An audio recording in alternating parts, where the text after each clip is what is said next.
to Conversations with Leaders in Luxury. I'm Greg Furman, founder and chairman of the Luxury Marketing Council. Since 1994, 1,000 luxury brands, now in 43 cities worldwide, with about 6,000 CEOs and CMOs. Today I have the pleasure of being with Ketty Maisonrouge, a long-standing business associate and friend, I'm happy to say, author, teacher, mother, director on many boards, and formerly consulting. We're here to talk a little bit about her life and times and her new book, The Luxury Alchemist. So delighted to have you all with us for the investment of your time and the luxury of your company. Ketty, welcome, bienvenue. Thank you so much. Happy Delighted New Year. to be here. Happy New Year to you as well. It's a treat to be with you. I'm glad you finally made it back from Paris. Yeah. Was it Paris? No, actually. Barbados. Yes. Oh, okay. Yes. Well, but 3 days. Still nice, yeah. So tell us a little bit about your education. You grew up in Paris, and a little bit of background on your professional life. Okay, so actually I'm Italian. Oh, okay. I grew up in Italy first, in Rome, and then in Switzerland, but French-speaking Switzerland. And I was always schooled in the French education system. Yes. And then at age 10, I went to France finally, and continued my education there. I went to Sciences Po, which is a prestigious, more business school, political school, and then I got studied economics or international affairs. I studied basically finance and econ and finance. Then I went to law school and got a master's degree in law, but specializing in finance and international tax law. Not that sexy, but I really was interested. A dangerous combination. No, exactly. And at the same time, I also followed the degree to become an auctioneer. In France, to be an auctioneer, you need to actually take an exam. Here it's more the experts who take exams, so I studied to become an auctioneer. And then for family reason, I realized that to be an auctioneer in France, it was at the time very structured, and it was often, from father to son, rarely to, from no many women. And I decided to come to the States to continue my education, but actually this time I decided, since I did art, why don't I study art history? So I went to NYU and did the Master in Fine Arts at NYU, which I never finished because I actually met my husband in the States. He's French, but I met him here. And we married, and I had a baby, and all of that while a student and while starting to work. Did you ever work as an auctioneer? No, but I represented the French auction house Adair Picard Tajan in the US from basically when I arrived to the 1998. Then actually Adair Picard Tajan split up and was bought by actually LVMH for a few years, and I continue. Actually, I did work in the fine arts this way, doing things for the Biennale des Antiquaires. But very quickly, towards the end of the 80s, I veered towards luxury a little bit by accident. And I got involved with the Comité Colbert, which is the Association of French Luxury Good Companies. Yes, which is when we first met. Exactly. And I represented them from 89 to 2003 when the Comité Colbert decided that actually it was important to put most of its resources to emerging markets. And they decided that, we in the US, we knew everything now by that time on luxury, and we could be abandoned for a while. Yeah, that broke my heart when that happened, by the way. I know. But it was, I thought you were just, under your leadership, beginning to get some serious traction. Yeah, we did a lot of good jobs. A lot of good things. And it was great. And so that's really when I had for a number of years I would say two aspects. It was fine arts and luxury. And as luxury, as you know, I became really a consultant, mainly for European firms, Italian and French, mainly, to represent them here. And seeking to come to the Exactly. US. So I had smaller companies like Dome, whom I really have for a number of years. Who are members of the council. Exactly, right? And then, Chaumet, Boucheron, all of these companies. Remember, at that time, many of the companies were still family-owned companies, and they were not, the giants that we know today. And, coming to the US was a little bit what it is today to go to China. So it was a little bit of an adventure, and I was able to translate to understand the European mentality while understanding how it works in the US. Well, and you know, I always have believed in my career, and since I've started 20 years ago, the Luxury Marketing Council, in the marriage of business, the arts, academia, and the not-for-profits. And your portfolio leading up to that and through Comité Colbert combined all of those things. Yes. And as you began to bring companies from abroad to New York, one of the things that we saw then, was that the Europeans, the French and the Italians, the Germans, you know, really were the leaders in the creation of luxury products and services in many cases. But from a marketing perspective, with all respect, they were often in the dark, thinking we built it, therefore they will come, and that marketing meant do a lot of advertising and maybe big, sexy special events. And you and I know that it's much more than that. So you had a big challenge in bringing those companies here in that window. Yeah, I think it was more question of bringing awareness. You know, I agree the importance. You know, both of us have been in marketing forever, and of course, marketing is essential. But at the end of the day, it's all about the products. Yes. You know, you can have the best marketing campaign if your product doesn't live up to the standards. It won't fly. And the European had a little bit of the mentality. Well, my products are the best, and they speak for themselves. Therefore, I don't need any marketing as we might define it. Exactly. But you know, if you think about it, you know, one of the most recent success stories, Loro Piana, they have never advertised. Recently acquired by LVMH. So they've never advertised. They've never done many efforts for a long time. Yes. And they are really one of the success stories, you know, that we have seen. Yes. So, you know, there is something to be said about product. Oh, of course. You know. I mean, Mr. Stanley Marcus, who I think you've met at points, used to say, luxury is the best that the mind of man can imagine and the hand of man create. That's and wonderful. Unless you have that, and he would apply that to service industries as well, unless you have that, all the marketing in the world will mean nothing, because one will be discovered by the most intelligent consumer. Exactly, yeah. So then, you know, basically while doing that, you know, I worked for a number of companies. I worked for Hermès doing their marketing.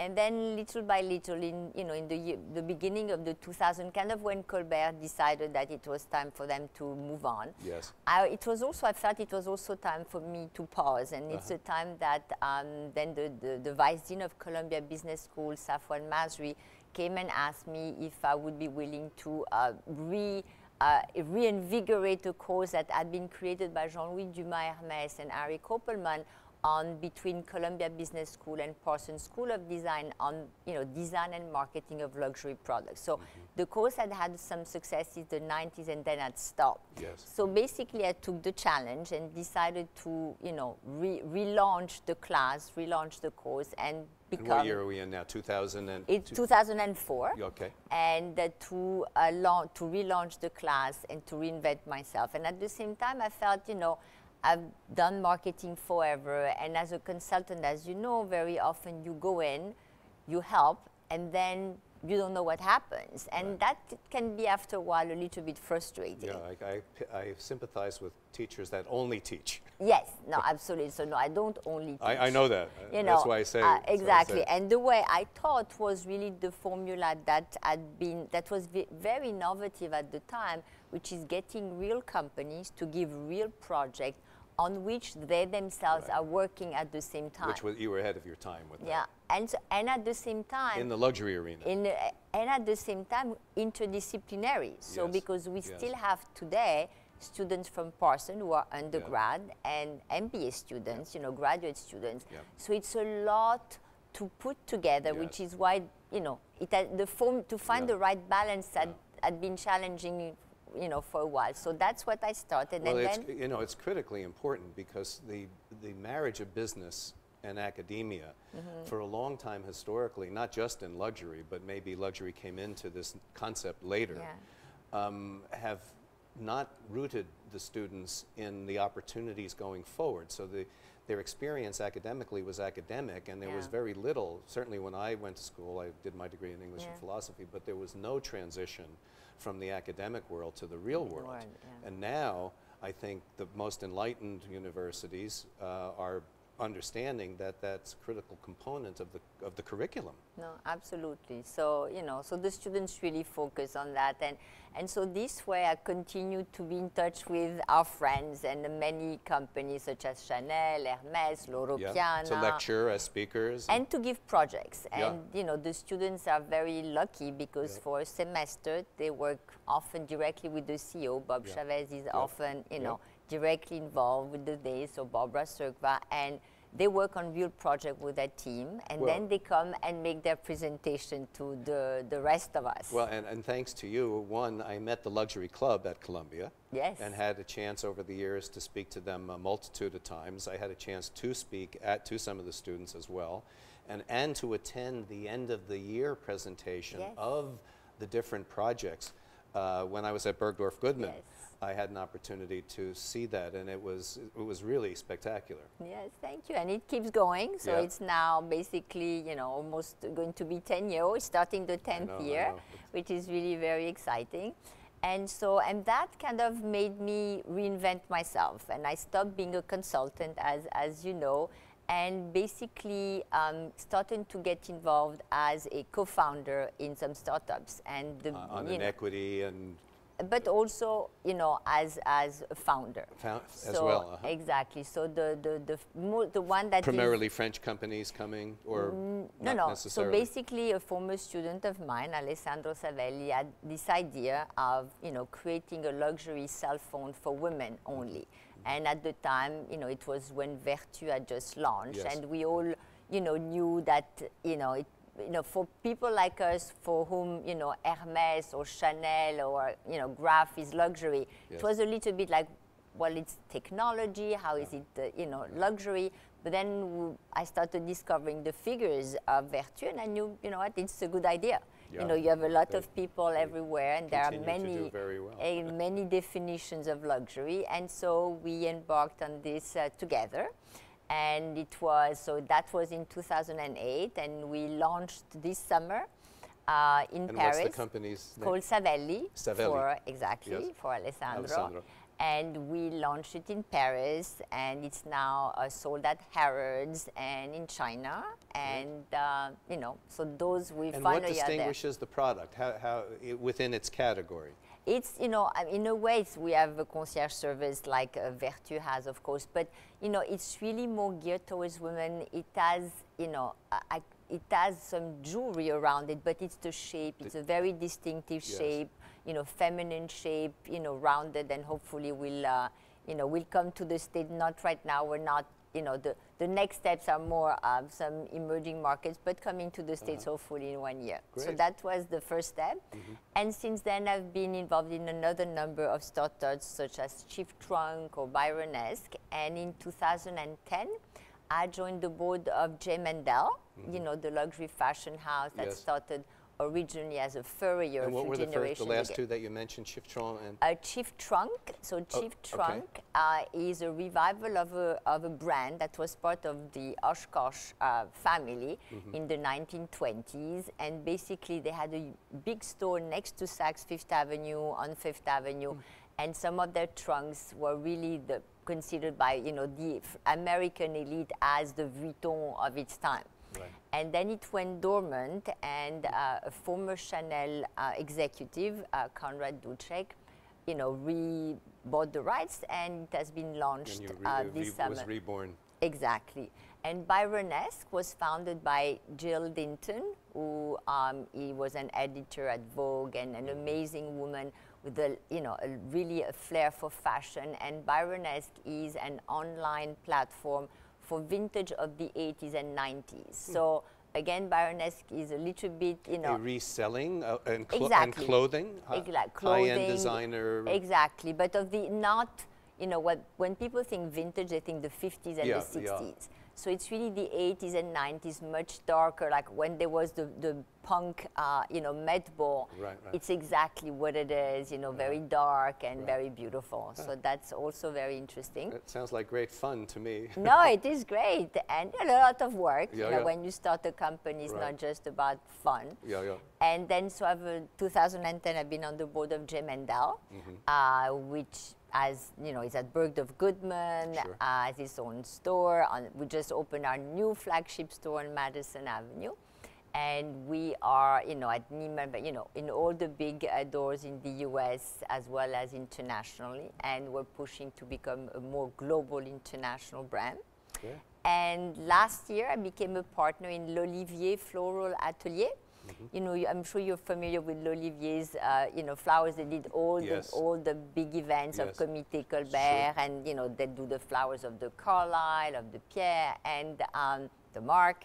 And so it's really to position the company as a luxury brand in a field that is really one of the last frontiers in the luxury world. You know, we had coffee became branded, tea became branded, and flowers is one of the last perishable items that has not been branded. I've only seen it in terms of people that have developed technologies for drying flowers. Yes.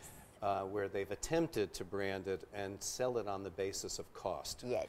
But if, as we are, I spend a lot of time at the Pierre as a member of the council, the Marc is a member of the council, the Carlyle was a founding member. And when you go to the hotels, the floral statement really does set the tone for the environment in a way that maybe some people don't see, but it's to have it branded is very interesting. Yeah, no, and you know, if you think of it, when you go in, if you want to have a beautiful home, you want flowers. Oh yeah, you of know, course. so you know, flower is one of these affordable luxury. You can buy a few flowers and smile. You know, flowers is about smile and happiness, and luxury is about bringing smile and happiness. So that's really interesting. Yeah, we mark the seasons at our place in the country by what is blooming. In our place, there are always fresh flowers, and it just enlivens the space. Exactly. And I assume the corporate world too. We have a number of private asset management companies and law firms, and often the bouquet or the floral arrangement in the greeting area will really say something about the style and aesthetic of the firm. Yeah, and you know, it's often luxury corporate companies for whom aesthetics is primary, because you know, in our world, in the luxury world, it's about, you know, the best materials, but it's also how you put them together. So that's that. And then the last challenge was, as you mentioned earlier, you know, writing this book, The Luxury Alchemist. So let me come back to that and talk very quickly. So how do you see the luxury market changing? How is it now in the context, say, of what I think we're coming out of a recession? I think the biggest luxury brands like Hermes and LVMH and Louis Vuitton are now seeing 20, sometimes 25, 30% gross revenue increases. So at the high end, it seems to me that we're moving away from what was difficult times. How are you seeing that? Yeah, no, absolutely. I think that, you know, I mean, so the best in class were very little affected by, you know, by the recession. Also because basically they never went on sale, and contrarily to, I would say, it's kind of counterintuitive, but if you don't go on sale, then people don't question what is the actual value and the actual price, you know, of your product. So that was one of the things. And now, you know, luxury, you know, has really come back very, very strongly. And, you know, now you see these big groups really see that as the right time to continue to grow. And for me, one of the biggest shifts since we've entered the market has really been this consolidation by big groups. Yeah, we had talked about that when I saw you last. Exactly. You know, now even a Loro Piana that has been family owned for generations is now part of a big group. And, you know, now you have more and more of these groups that start purchasing smaller brands, you know, that are starting to go like Christopher Kane and all of that. So for me, the biggest shift in the market is the fact that there are fewer and fewer independent luxury companies, you know. And now for me, that's why I think that it's fascinating to see new luxury brands being created, because 20 years from now, there will be nothing old to gobble. Well, there's two aspects to it. One which I think, to your point, is as consolidation increases, if you look at the big holding companies, you know, all the likely suspects, the style of organization and melding or choosing not to meld cultures are very different. You know, for example, I know an LVMH runs their brands very discreetly. My experience with some of the other holding groups is that they do integrate and they do try to cross-sell. And as you bring in smaller brands, it presents some very real cultural challenges in terms of how that brand is embraced by the larger holding company. No, absolutely. I think that, you know, for most time now, all the big luxury groups have learned that in order to succeed, you know, the companies must continue to have their own identity. Because, you know, right now, there is too much globalization in the luxury world. And I'm convinced that the next frontier will be to kind of going back to the smaller brands and discovering what is unique. Now, you know, whether you are in Luang Prabang in Laos or in New York, you could potentially find the same things, which, you know, makes life less interesting. And now people, you know, we are really in the, you know, in this era of personalization. Why is that? Because we all buy the same products. And at the end, people say, well, how do I differentiate between you and me? So people personalize. By allowing the customer to have a voice in the shape of the product or service. Exactly. To your other point, in terms of upstart brands, coming from the BRIC countries, whether it be China or Brazil or South America or Russia, you probably know Richard Lambertson, who I worked with when I was at Bergdorf Goodman. Well, he was one of the first people that, without major advertising, and building Truex, yet another, you could say, $5,000 or $6,000 handbag company, on the merits of buzz from LA to New York, was able to sell that company for some $30 million without a major investment in advertising. So one of the things I'm seeing, and I'd be interested if you're seeing a similar phenomenon, is that indigenous brands at the highest level, where artisans are breaking through at the highest level and don't need massive advertising, but the word of mouth via the internet is enabling them to become global and to be profitable in ways before the internet that wasn't happening.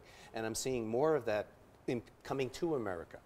Yes, and I think it's also due to the fact that, you know, originally all the brands that we now think as, you know, as the giants, you know, they didn't have advertising. You can't, when you start a company, I mean, if you need to put your money somewhere, it's not going to be in advertising. So now, online is, and you and I know it's not free, because you need to put your website, you need to then, you know, through social media have a person that it keeps it going on a daily basis. But it's virtual, it's the kind of expense that even if you're a small brand, you actually can afford, and how you can spread the word. So even if, you know, they had a little bit more money, would it make sense for them to spend it there? No, I mean, now, if you look even at a medium-sized company, okay? If you look like a $20 to $60 million. Exactly, okay. So for them, advertising in the big fashion magazine is a true expense. A huge expense. Okay. Then you get these September issues of these, you know, fashion magazine that are thick like that. Do you really think that us as customers we're going to remember that single page that is basically swamped and, you know, in 20 pages? So in a way, if you start looking at the value, I would say the effort and, you know, the sacrifice the smaller brands have to make for that one page that is going to be basically go unnoticed, it's better to take that and do a beautiful, formidable presence online, because online, at the end of the day, whether you are a small brand or a big brand, you're going to have one website, not 10. And global reach. Exactly. So it's kind of, I would call it an equalizer. You know, people can actually, brands can play with the big boys. It levels the playing field, which must come as a shock in many ways to some of the bigger brands. But I think everyone is waking up. I mean, we know that integrated marketing, as we would define it, has become more and more prevalent among luxury brands, and that more and more luxury brands are bringing people from packaged goods to run the marketing, as opposed to promoting buyers up who don't know in many cases, or didn't used to know, the difference between advertising and PR. Is the aspirational customer, the folks with household incomes, say 150 to 500K, are they back? I'm not seeing any evidence of it yet. No, they are really the ones, as you know, as we hear in the headline news everywhere, that the ones who have suffered and who still, you know, even if they don't suffer, basically two things have happened. You know, this, you know, stuff for the sake of having more stuff is no longer the cool thing to do, okay? And then they also have learned, which by the way everyone has learned, about value. Yeah. Is it really, and they look more for value, Yeah. and so they discovered other brands for whom they have beautiful design, great quality, and suddenly they get a better value. So if before they would buy, you know, I would say the bottom of certain luxury brands, now they might be buying the top of, you know, affordable luxury brands, Right, let's call which are it like that. competitive by reason of quality and craftsmanship. Exactly. So I think there's been definitely a shift, and I think a shift of priorities. Right now, they say, you know what, maybe I'm going to lose my job. You know, if you think you have no problem that your house value is going to go from 1 to 2 in the next 5 years, and you're going to get a raise every 5 minutes, then it's okay. If suddenly you say, you know, my house actually doesn't, you know, I have a house, I'm so happy, but it's not increasing in value, I might lose my job.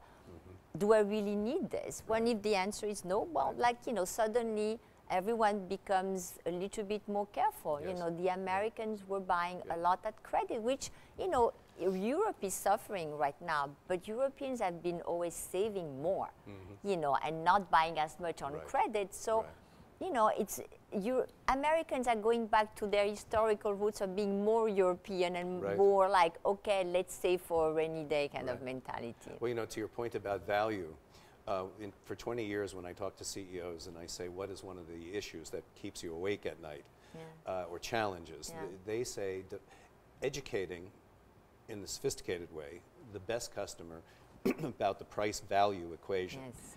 And the theory being, if that customer, whether it be the elite customer or the aspirational customer, truly understands that connection between craft and price, that then price becomes not insignificant, but much less of an issue. Yeah, but normally in the luxury world, you don't talk about price, you talk about quality. Because in a way, you know, if you need to pay a craftsman, you know, to make every piece, and you need 8 years to train a craftsman, suddenly you do understand the value of what you do. And, you know, you do have handbags, you know, Hermes, everyone knows that they go from not mother to daughter, but from grandmother to granddaughter. There is a reason why, you know, the quality will be there. You know, and that's when you buy less expensive items, in a way. It's throwaway, disposable. Yeah, a little bit. It's really the disposable luxury mentality that people are coming, you know, maybe say, well, maybe it's more about the durable luxury.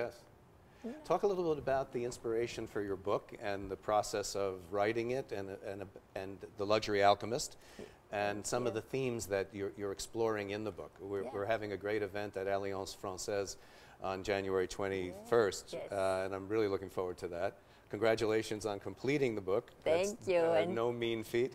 What inspired you to write the book? Well, you know, when you teach, as you know, you also teach, your students always want their professor to write, you know, and like you, I don't have that much time, and I don't like to say things that have been said, and I felt, you know, well, everything has been said. And 3-4 times a year, I address some young Chinese students who come from China and do a tour of the best universities. And they've been asking for the last 5 years, you know, always, how do you create a luxury brand? And, you know, I was always first a little bit surprised because, you know, people don't ask that much. And I realized that in China, except if you are a big brand, the Chinese have no choice but to kind of start from scratch. And it got me going, and I realized that no book had been written about how you go from the moment you have an idea to the moment you actually launch the brand. We all write about the Hermes and the Chanel and other brands of this world. Exactly. In the rearview mirror. Exactly. And how do you keep them alive and successful, which is, of course, essential. And everyone really thinks of luxury with heritage and make the equation heritage equal history, which is true, but heritage can also mean a story versus history. Anyway, so I decided, you know what, why don't I write, you know, based on my experience with Savelli, you know, which started in 2008 and we launched this, why don't I write a book on how you go from the moment you have the aha idea to actually launching the brand. And it's a lot of work because in the luxury field, it's not just about I'm going to send a product. It's about every detail. It's about the branding. It's about the positioning. It's about the story. It's about romancing the product. It's about making sure that every little detail is consistent because branding is about consistency of the message all the time. So once you have that, you say, well, you know, that's, you know, suddenly my academic hat goes in, but well, first you need to set the stage, and how do I explain? So, the book really was about how to start from an idea to the launch, but then it evolved, okay, well, what's the definition of luxury? What can we learn from success stories that are here today? And of course, I mentioned, Chanel and Hermes and Graf. So you use them as case studies, as evidence for the progression from creation through exactly. maintaining the shine of the brand. Exactly, but the way I analyze it, I actually went into brands that, yes, Vera Wang is very well known, but I know really personally, and understanding how they became very quickly the success stories that they have. And each of them, I would basically say that you need certain qualities to succeed. And so one is, as we all know, working very hard, and one is about being creative, and one is about thinking out of the box, and one is about surrounding yourself with talent, And I took examples from J. Mendel to Rim Accra to, Daniel Boulou, because, if you think about Daniel created an empire out of just thinking out of the box. Differently about the whole concept of a restaurant. Yeah, I mean, when I was a kid, the biggest success for a chef was to have, the 4-star, the Michelin Guide, and one restaurant, period. And suddenly changed, and first it was, well, how can the chef be in 2 restaurants at the same time? They're celebrities, they're authors, they have their own product line of cookware. Exactly, and so I use all these examples, trying to give different examples, and of, basically success stories I know personally. So I could really speak with a very personal tone about these companies. When was it published? When did it come out? So it came out this fall, this October 2013, and when you're busy, it's, so first you have the idea, and then you need to write it. Right. And so what I did is that over 2 summers, I went and secluded myself the way you also do in your country house. Right. And no one had the right to call me, to come and see me or anything. And I was very, Swiss about it, meaning I need to write so many pages today, otherwise I'm not allowed to go and take a break. Leave the room. No, exactly. So I was like, being the same, professor and student at the same time. What do you mean you only wrote so many pages today? And, that's how it started. And then after the first summer, our older son is, finished law school, but he was, and he said, oh, can I help you in anything? Finish my exam. I said, well, could you read it to tell me if it's even worth going forward, or if it's really bad, just tell me and I stop. And he read it and made some, very interesting, big, criticism. And but he said, but it's definitely worth pursuing. And I said, I don't care about luxury. I don't know it. And so that's why I continued. Well, now you're approaching an even more difficult part, which is the promotion of it. So you're going to have to go on the road. Exactly. I wish you much success with it. Thank you. Last question. What's your personal definition of luxury? Okay, and I just want to say one of the last things before that is just to say that once you write it, then you need to find a publisher. Right. And I was, that's another full-time job, if anyone wants to say. And I was very blessed that Assouline published the book, which is astonishingly wonderful publisher. I've been a huge fan of them for that's years. Great. Yeah, years. That's great. The work they do is amazing. There's no parallel. Exactly.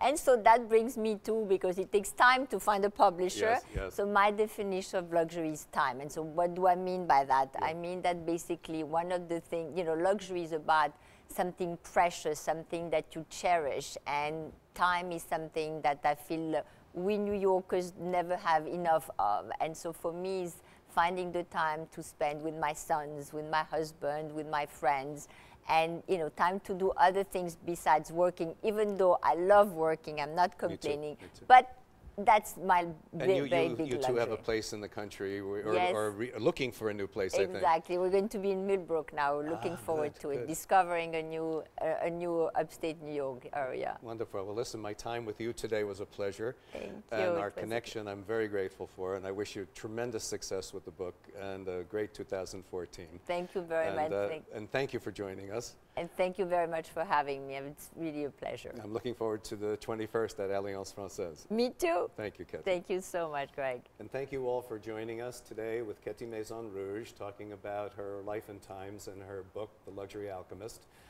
Thank you all for the investment of your time and the luxury of your company with us here at Conversations with Leaders in Luxury, and wishing you a great, happy, healthy, and prosperous 2014.